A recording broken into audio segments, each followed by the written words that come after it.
Okay, igama lami Wandile Wangema, ngiqhamuka eRichards Bay. Ngangihlushwa isipoki ekhaya. Isipoki ngiqala ukusizwa saziwa unkosikazi ebhaka ebusuku. Wabuya wangitshela ukuthi khona umuntu ade evula umnyango.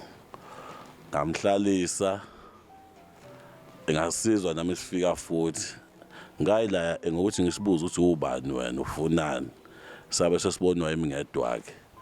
Lapho khona ngisibona sifika endlini.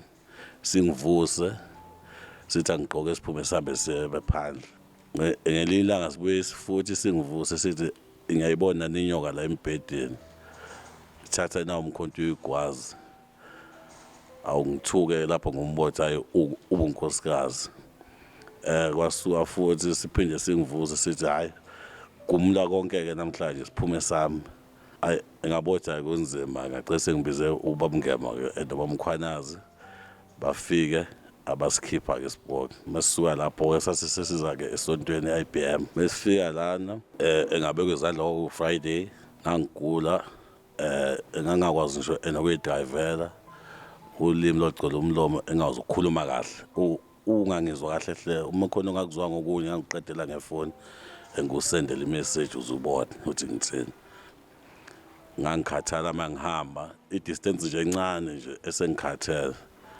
ngafika la ekhaya kwagijinywa ke kakhulu ke ngasenkingeni kodwa ke ngagcina ingisizakela ngakhulela on Friday kwasuthi Saturday ngakhulela la ngaphuma ngaphandle ke ngaya kuneyindawo okukhulela kuyona futhi engaphandle okuyi Holy Ground khona ngabe ke esengiyakuyona ke lapho khona engabona khona ulimi lwehla khona ke ngamandla akaNkulunkulu lapho nganginana ama-chest pain lapho khona kwaba khona ebe Holy Ground lapho ngithi ingakwazi ngisho nokuphefumula kahle kubuhlungu isifuba ayuba wangithinta isifuba ngaze engaphalaza lapho sehla isifuba kancane ukuba buhlungu enokukhathala ukwangcono ukukhathala engabuyela nje ngabe umuntu engakwazi nokukhuluma ulimi lwehla nje kahle ngabuyela ngaba umuntu nje futhi engingakudlulisa kubantu nje nakubazalwane